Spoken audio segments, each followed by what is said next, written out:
चाचा, आप दत्तिया ऑफिस आए हैं, कहाँ से आए हैं, क्या मैटर है आपका, क्या समस्या लेकर आए मैं हैं? बड़ौनी से आया हूँ। मेरा नाम राजकुमार गोस्वामी है। जी।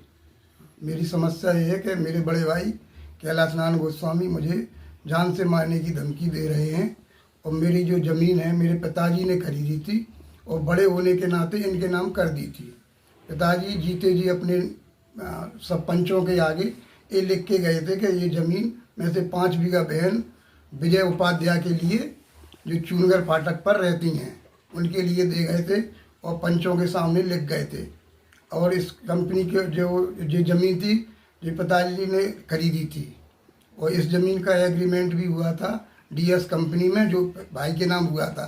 जब तक पिताजी जिंदा रहे माताजी ये हमको उसमें से जो मिलता था पैसा उसमें से हमको देते थे, बहन को भी देते थे। पिताजी माताजी खत्म हो गई तो उसके बाद भी देते रहे और अब इन्होंने बंद कर दिया।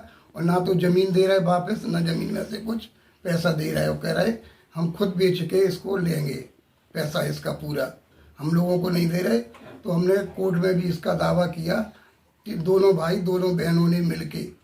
तो अब हमको एक दिन घर पे आए 2-3 दिन पहले और हमको जान से मारने की धमकी दे रहे। कह रहे वो केस वापस लो और हम तुमको कुछ नहीं देंगे।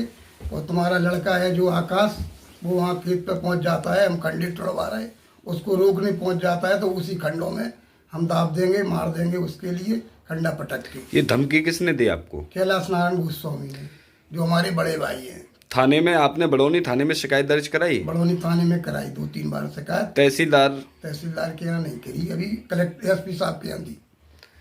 ठीक है। एसपी साहब ने क्या आश्वासन दिया आपको? एसपी साहब मुलाकात हुई? नहीं, मुलाकात नहीं हो पाई, हम आवेदन दे आए। ठीक है।